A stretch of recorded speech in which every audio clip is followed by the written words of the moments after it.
So,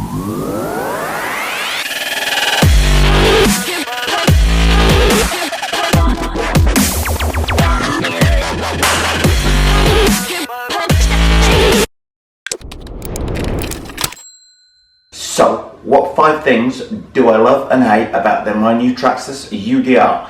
Well, the Traxxas Unlimited Desert Racer is one of my go-to cars at the minute, but it's also got its slight, sort of, not what we call failings, but follow these. So, let me talk you through my top 5 good and bad points on the Traxxas Unlimited Desert Racer. First of all, there's the acceleration. Started this out as my number 1 feature about the Traxxas Unlimited Desert Racer is the ability it has to accelerate on full throttle is simply second to none. It just goes. It just pulls away like nothing else. The e-Revo can only whilst I love my e-Revo 2.0, the e-Revo can only dream about being able to deploy the power down on full throttle like this thing can. There is not too much lift at all from the front. The front tyres are always underground under full acceleration. It's not wheeling.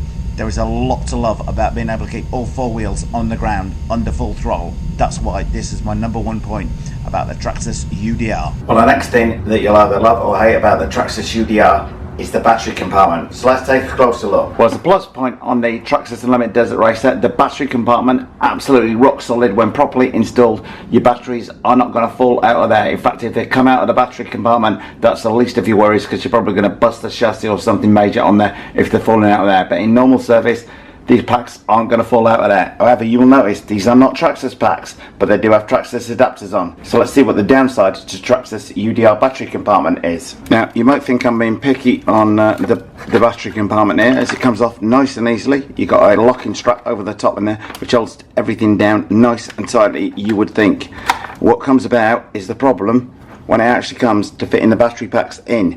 Well, your main problem is, if you're not using Traxxas batteries, and I use these Florian packs, is actually squeezing them inside. I had to buy lower capacity Florian packs because my normal ones wouldn't fit in here, nor would my Onyx 5400 milliamp ones fit in here. By the way, these Florian ones will actually fit in side by side should you so wish to do so.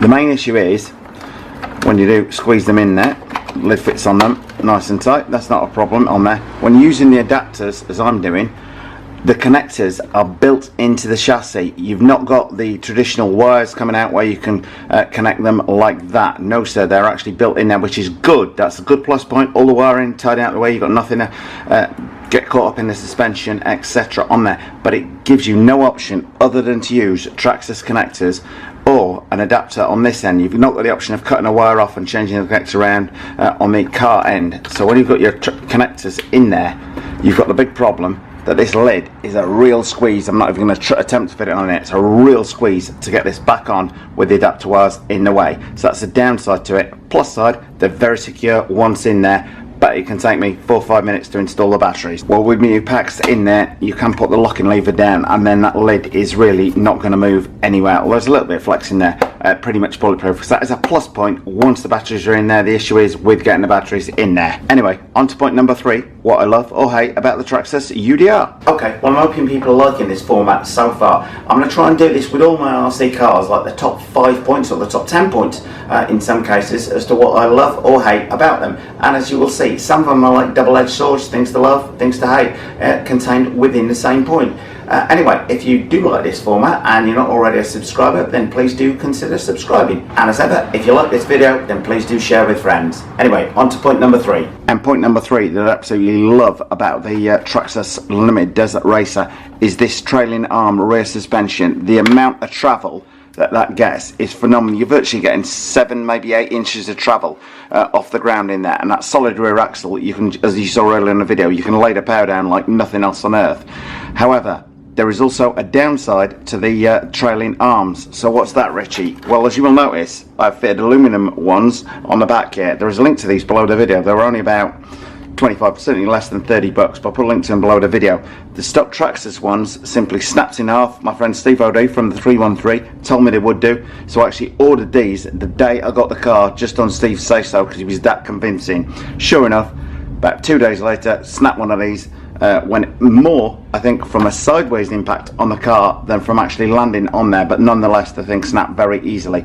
So whilst I love that suspension travel, that is maybe the one weak point on the car, although you can even buy titanium trailing arm linkages on there. And just one last thing, my advice would be that as these Traxxas replacement ones are just $14.99, but an aluminum one is about $25, $29, you might as well spend the extra $10 and upgrade to those. So I'll move on to point number 4 as to what I love or hate about the Traxxas UDR. Well, point number 4 about the Traxxas Unlimited Desert Racer is that steering servo.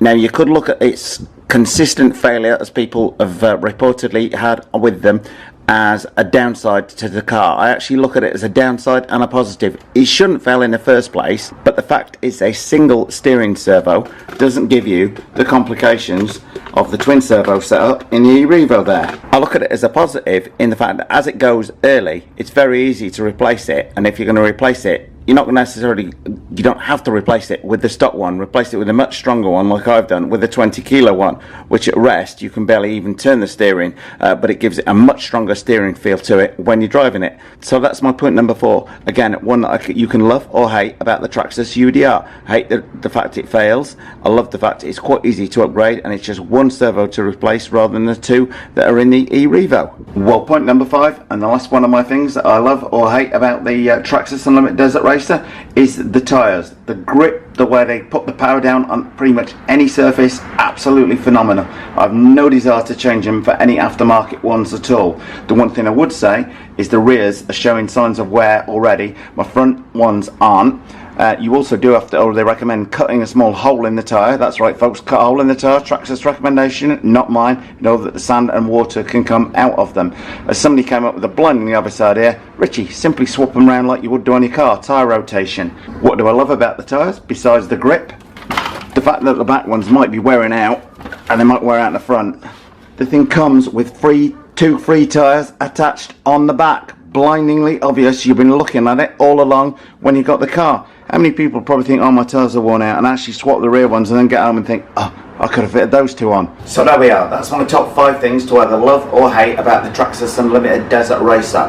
What are yours? Have you got one of these? What are your gripes about the car? What do you love about the car? I'd love to hear from you in the comments because I'm sure there's plenty I've missed. That was my top 5 things that came to mind this morning. I'm going to try and do a top 5 like this with every car that I own, if that would be of interest to people. What kind of love about the things, what about hate about the things. Nobody has a perfect car, or is there one out there? You tell me. But so far, loving my Traxxas Unlimited Desert Racer. Do you love yours? Let me know in the comments section below. Anyway, if you found this video useful, please do share with friends, and by all means, consider subscribing. We hope you liked this video. If you did, please click on the circle image to subscribe. And if you hit subscribe, then don't forget to hit that little notifications bell next to it.